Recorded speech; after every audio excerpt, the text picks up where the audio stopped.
Hello my darling friends, welcome back to my channel. My name is Nellie and I'm trying to just create a space for the readers, for the girls who love the cozy hobbies. And if that describes you, then you're in the right place. I am so excited for today's video because we have reached the midpoint of the year and I am so excited to look back and recommend to you some really freaking fantastic reads. So if you're in a book slump or if you're just looking for your next 6-star read, stay tuned because today we're going to be doing the mid-year book tag.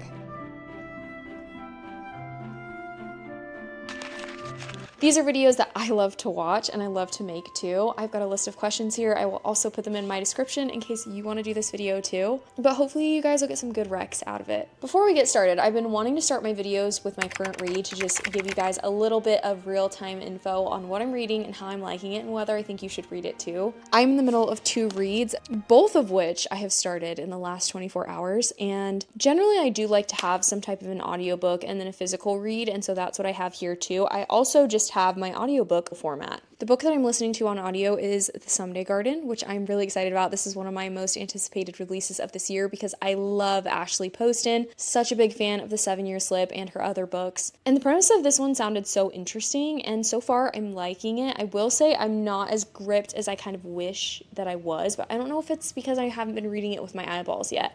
But basically we have this like magical garden that our female main character has always loved growing up, watching documentaries of it, and there is a legend basically about this manor's gardens that you can hear the voice of your true love while you're walking through it. Fast forward to the present, and our female main character is now one of the caretakers of these gardens, and something a little magical is happening in here. There's also explorations of losing a best friend and recovering from grief, but I'm really excited to just keep getting deeper into it. It's very early days, but so good. But good so far, and I think it's really good for this time of year as well. And then the other book that I'm currently reading is Paladin's Faith by T. Kingfisher. I've been a rock star at finishing series this month, and I'm normally so horrible, guys. Normally I'm so horrible, so just give me the props on this one. But I am so excited to be continuing in this series. So far, I'm already gripped into the story. We are following 2 characters that have been mentioned throughout this series. Our female main character exited the first book in a very interesting way, just left a lot of intrigue in her wake, and we didn't know where she was, just that she was some kind of a spy, and now she has come back into the picture, come back to this group of people who all of the male main characters in the series have been associated with. They are paladins who have this like berserker ability that's kind of gone wrong since their god has died. So she has come because her life is in peril, and there's also some other conspiracies going on, and she needs a bodyguard. And so that is kind of where we're going with this one. I really love T. Kingfisher's mix of like dark and creepy with also whimsy and coziness in this series. So just wanted to update you guys on that. I'm enjoying both of my reads so far. I will say of the 2 of them, the one that I can't put down right now is Paladin's Faith, even though obviously I just started it within the past 24 hours. I do think I'm going to breeze through this one. Please let me know in the comments below what you're currently reading because I love getting my recommendations from other people of what to pick up next. Moving right on into this mid-year book tag, we're going to start with question number 1, which is the best book that I've read so far this year. This is really tricky because I have the memory of Dory from Finding Nemo. And so I had to look back into my Goodreads to see, and I've got to mention a few of them in different genres because I already know recently I've had my favorite fantasy reads of the year so far within this past month. I've spoken about it a little bit, so let me just start with it. I read This Kingdom Will Not Kill Me, and that was my favorite fantasy read of the year so far, followed closely by Weavingshaw. Both of these stories I really loved for their own reasons. With This Kingdom Will Not Kill Me, specifically in that fantasy, we have a book lover like you and I who has her favorite book series, a series that she's obsessed with. So for me, one of my favorite fantasy book series is Throne of Glass. And the premise of it is like if someone like me or you got put into their favorite series and just throughout this favorite series has mourned their favorite characters' deaths and just been right there along with these characters in their struggles. And now this female main character is seeing them in real time and is like trying to do her best to save these characters she loves and also to plot against these characters that are horrible and make sure that what happens in the book does not come to pass.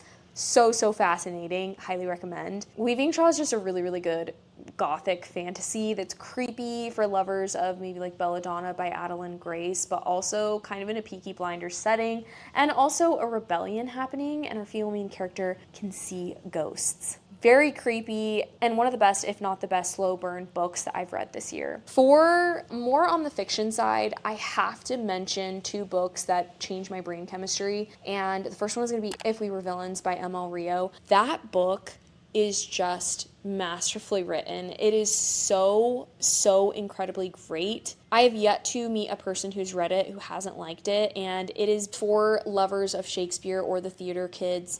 But mixing that with a bit of dark academia, there's some relationships, there's a big mystery element, and the then and now timelines are so fascinating. It's about a group of theater college students who become immersed in Shakespeare and are working on a play, and their lives end up mirroring the characters that they're playing, ultimately to one of their demise. I was on the edge of my seat. I could not put that book down, and it is absolutely incredible. The last book that I'm going to mention really quickly, I know we're supposed to pick one, but I just can't, is The Bright Years by Sarah DeMoff. That book was therapy in a book for me. It is about choices, it's about addictions, it's about family, and at your core, how if you don't put in the work to better yourself, it is not just you are hurting. And you see really how the effects of a family member's poor choices can really last for generations, and we get to follow other family members who are trying to rise above those things. It is really beautifully told. My copy is completely full of annotations and little stickies because there were just so many quotable lines in there. It is so beautiful. It really is a book that just completely speaks to your soul and your heart as you're reading it. Especially as a parent reading it, it hits so hard. But I really think if you're someone who has faced either family members having addictions or just family members having things that you wish they would work to overcome, you will really connect with that story. I'm going to try to only give one book recommendation from here on out, but they were so good, I had to just mention all of those. The next question is the best sequel that I have read so far this year. This one I pretty easily I'm going to have to just say A Fire Endless by Rebecca Ross. That is the second book in the duology of The Elements of Cadence, and that series is so good. It is so underrated. I feel like Divine Rivals, yes, it absolutely deserved the hype, but I will say for me, the second book was not as strong, and to have a duology like The Elements of Cadence be something that not a lot of people have read is truly just a tragedy, because if you love Rebecca Ross's writing, if you really liked Wild Reverence or the Divine Rivals duology, if you like beautiful writing, if you like yearning and slow burn, then you are really going to love the Elements of Cadence series. In this series, we have really lush atmospheric writing. I really felt like I was there in the story, with great audiobooks, by the way, because this story takes place on the Scottish Isles, and the audiobook narrator, just her accent and the way that she just has certain inflection on certain words, you really feel the beautiful storytelling in her voice. In it, we are following 4 main characters and simultaneously 2 couples, and you just grow to love these characters so much. But basically, on this island, we have girls who have gone missing, and we have a leader and a captain of guard who are so desperate to save their people. We are also following a healer, and we are following a bard, because on this island the fae spirits are very much real, and this clan is trying to figure out whether these missing young girls are being taken by the spirits of the elements, or if they're being taken by the rival clan of the West. And the way that this unfolds is so incredible. If you really like amazing storytelling or fantasies that feel like they have a hint of the folklore, and just, again, yearning and slow burn, then this series really needs to be on your TBR. The next topic is a new release that has already come out this year, but I have not gotten to yet. And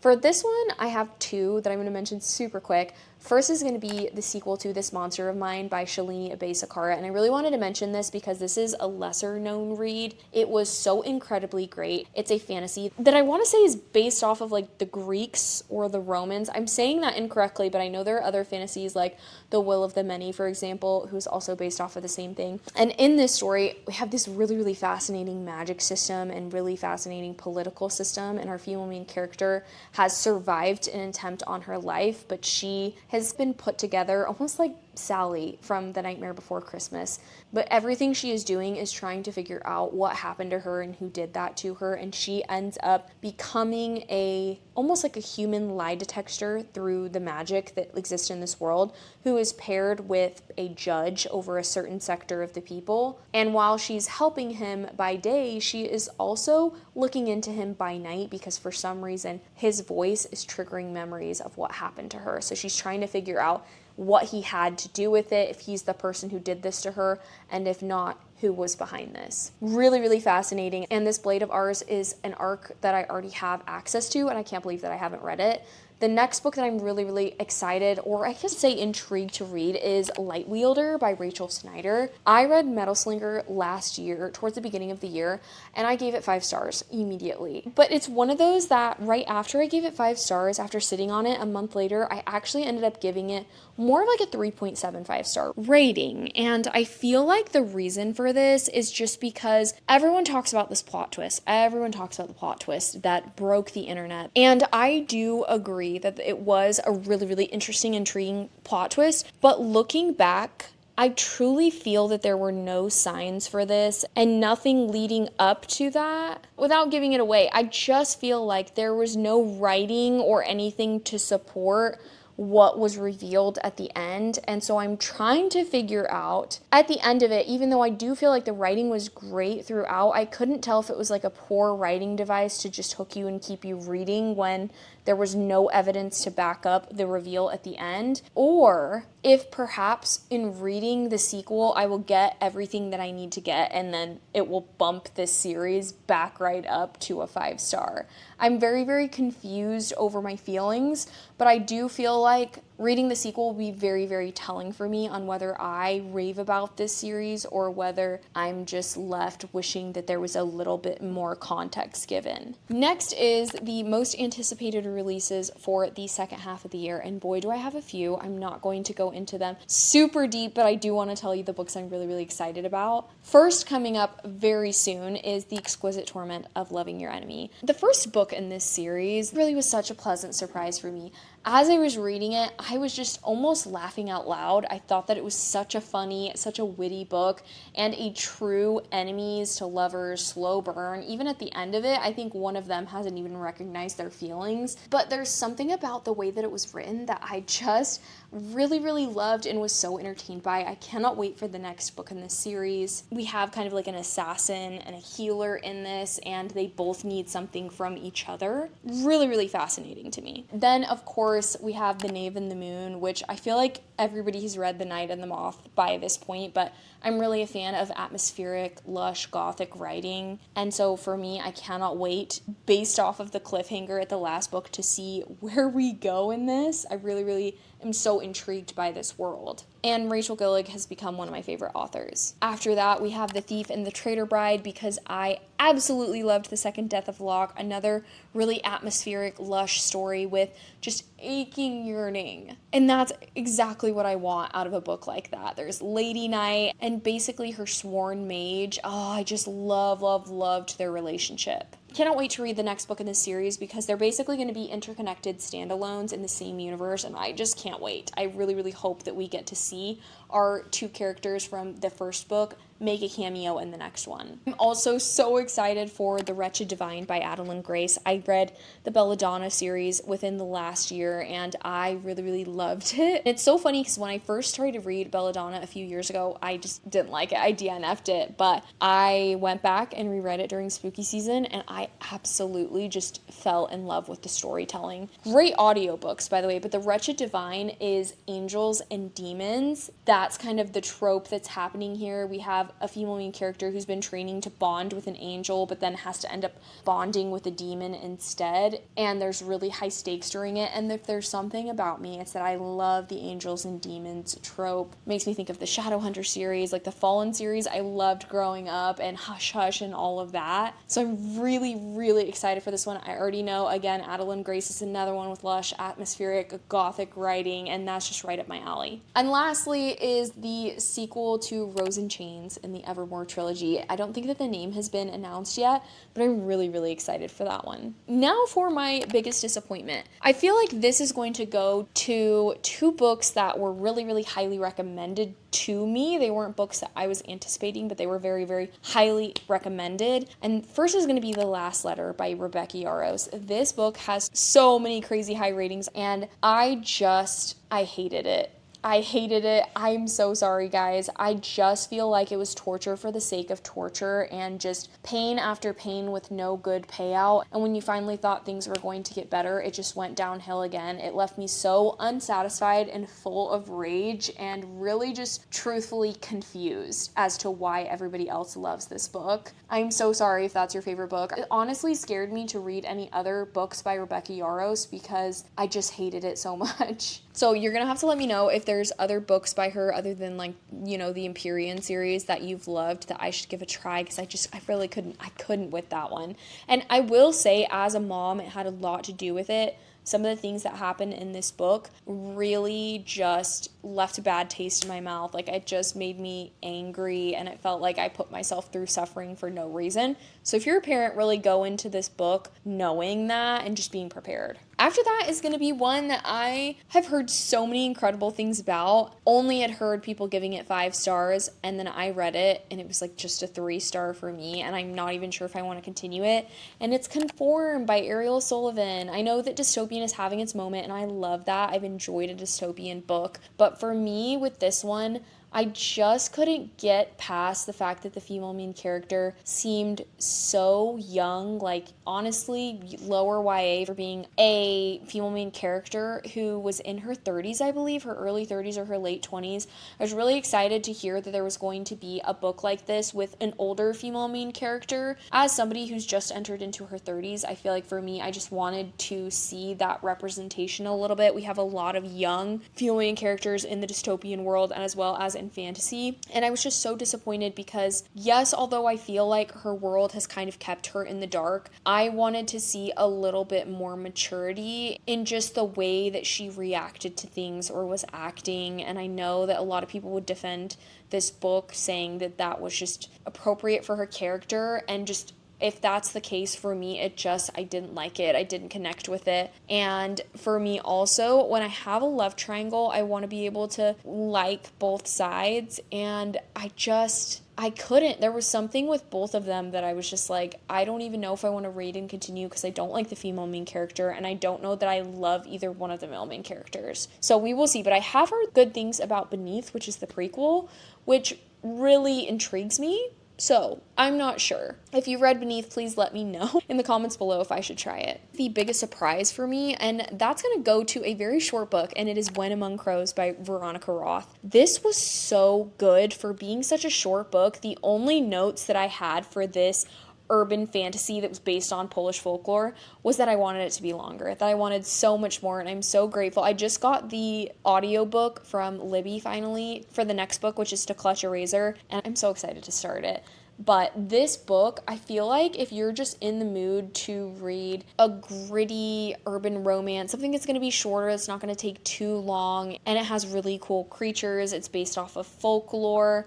It kind of reminded me of some of the folklore from The Witcher, if you've watched that series. I have not read the books, but I have seen the series. There's a few beings that are in this book that are also in The Witcher, in the same way that The Witcher is kind of grittier and darker. I would say it's that married with like Olivia Blake's One for My Enemy with the modern day. That one's New York, but this is Chicago, an underworld of magical beings that you don't know about. Very, very interesting. Such a good read and so quick. Next, for a favorite new author, I just have 2 really quickly, and they're both contemporary romance, which is interesting because I struggle with contemporary romance. If I'm going to read a contemporary romance, I want it to be a really well-developed relationship. I don't want it to be based off of lust or physicality or anything like that. And I feel like with these next 2 authors, they're just very, very good at crafting a story that's about just so much more than that. The first one is Carabas Stone. I've now read 3 books by her all within this year, and I really enjoyed all of them. Ready or Not, Promise Me Sunshine, and No Matter What. I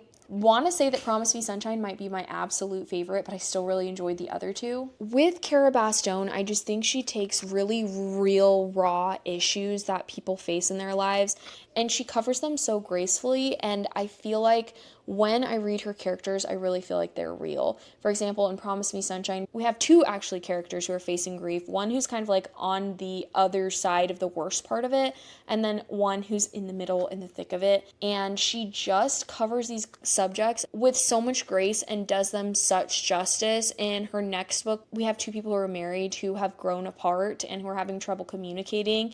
And again, just she does the subjects that she covers such justice, and I've just really enjoyed her writing. I feel like now she's going to be an auto-buy author for me. Another author that I've really enjoyed this year is Catherine Center. She also kind of does the same thing. I feel like both of these authors, they just ride women's fiction / contemporary romance where there's so much more going on with these characters, and you almost feel like you're learning something while you're reading these main characters' experiences. I think so far for me, my favorite has probably been Happiness for Beginners or maybe Hello Stranger, but I've read 3 of her books in the past 6 months and I've really enjoyed them. The next one is Who's Your Newest Favorite Character? And I feel like, I know I've already spoken about This Kingdom Will Not Kill Me, but I have to say Maggie from that book is probably my favorite main character. I've said this in some of my other videos. The problem with a lot of fantasy female main characters is the way that they act a lot of the times is very immature. I just feel like I personally can't relate with the way that they act with what they're supposed to be going through. And in This Kingdom Will Not Kill Me, obviously we have Maggie, who's coming from the real world, who is a reader, who loves this specific series so much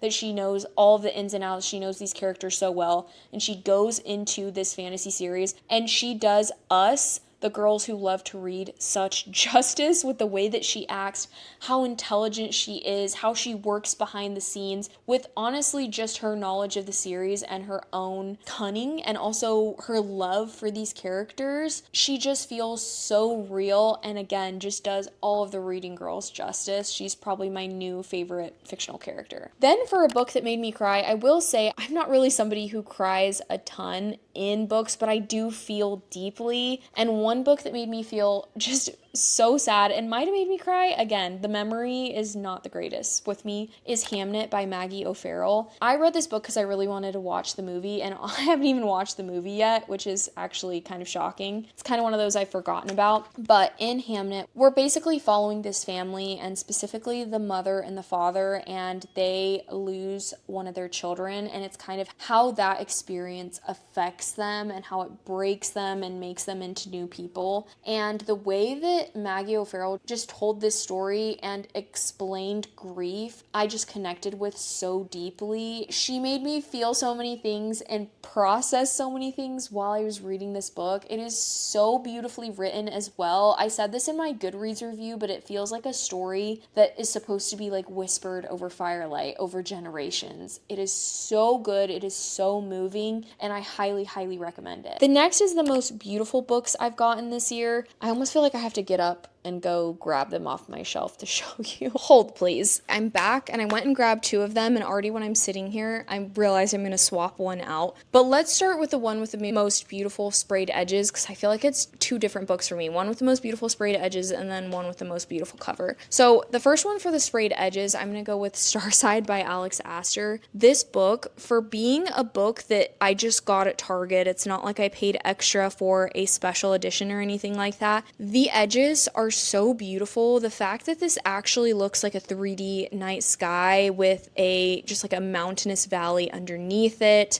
and the same on the bottom we have here, but also the dragon. It just looks so 3-dimensional, and I just love the color scheme and everything about it. The next one that I'm gonna say for covers is probably gonna be a series that I got this year, and that is gonna be Saints of Steel series, which you've already seen the cover of this one specifically because it's the book I'm in the middle of right now. These covers, I ended up getting the UK covers, which, first of all, UK paperbacks are cheaper by far than the US paperbacks. I would say that US paperbacks run anywhere from $18.99 to like $21.99, at least where I'm at locally. And the UK paperbacks, not only are they more beautiful, specifically with this series, but they're $13.99, which is a considerable difference if you're somebody who likes to buy books. But with this series, I just think that they are so beautiful. The covers truly tell a story. If you read these books, you'll look back at the cover afterwards and realize there's just like little Easter eggs in each one. I love just everything about them, honestly. I love the color scheme, I love the art itself, and just, again, the Easter eggs in it are so cool. And the last question is, what books do I need to read before the end of the year? And I figured I'd give you guys a little bit of an update on where I'm at for my 26 before 2026 first. First of all, I have done an abysmal job at updating my book journal. That is something I'm wanting to do, specifically probably for my craft for next month. I'm trying to get back into my hobbies because hobbies are the cure for doom scrolling. But I did start a journal at the beginning of this year and made this cute page for the 26 books I want to read in 2026. And if you can't tell, I've made quite a dent. So far, I have read 14 out of the 26 books, so I am right on track. In fact, one book ahead, and by the end of this month, I might actually be done with another book. We'll see. For sure, by the end of next month, I'll be done with another 2. But so far, the books that I have left are Before We Were Strangers by Renee Carlino, The City of Brass, which is one that's really anticipated for me. I really want to read the David Bad trilogy before the end of the year. I've just heard that if you are somebody who likes a book that has a lot of politics, like intrigue, an actual really good fantasy plot, then that's a really good trilogy to read. I also have Dance of Thieves on here, which I really do want to read this year, and I want to see if it's for me. My Dark Vanessa, which is a literary fiction, I believe, and I have that one. A Darker Shade of Magic, which I'd love to read the entire trilogy this year, and that one is by V.E. Schwab, and that one's like Inception meets, I want to say like Six of Crows, where there's different Londons. There's Black London, Red London, all these different colors, and there are people who can travel between them. So really excited for that one. Anxious People by Frederick Bachman. I've just had that book for a long time, and I really need to read it. I've heard great things. The Women by Chris and Hannah is one I'm waiting for November when my book club is reading it. Then we have The Best Worst Thing by, I believe that's by Lauren Oakey, and I might be switching the authors on The Best Worst Thing and Before We Were Strangers. That is totally possible. But I recently read Sick by Lauren Oakey and really liked it. Then we have Atmosphere. Guys, you know that I have to read Atmosphere. I said I was going to read it last month and I didn't, and I don't know what it is. I picked up the book, I started reading it, started listening to it, and then I just put it down and didn't pick it back up, and I am sick of myself at this point. You guys are probably sick of it too. Then I have the Inheritance Games, The Fractured Dark, which is the second in a trilogy, a sci-fi trilogy that I really loved the first book, and then the last one is The Bone Season, which is a bit intimidating because there's lots of books and they're very chunky, but that's another one kind of like the David Bad trilogy that is supposed to be a really good sci-fi that's got politics and intrigue and a bigger cast of characters that I'm excited for. Other than that, as far as books I want to finish, there are a few series that I'm in the middle of that I only have one book left. So I'm already obviously in the middle of one right now with Paladin's Faith. But other than that, I have one book to be caught up with, This Woven Kingdom and the Jasad Heir as well. I have only one left. And since I'm going to read the second one in the Emily Wilde series, I really want to finish that trilogy before the end of the year as well. So that right there is going to wrap up my mid-year book tag. I hope that in listening to me yap, you've gotten a few recommendations to add to your TBR. Maybe it's a never-ending TBR like mine is. But I would love if you have any recommendations for me based off of any of the books that I've raved about. I am really feeling like I need some recommendations of what to pick up next. Leave those in the comments below. If you made it all the way to the end of this video, please leave me the little stack of books emoji if you don't know what to comment. And as always, thank you guys for being here, and I will see you in my next video. Bye!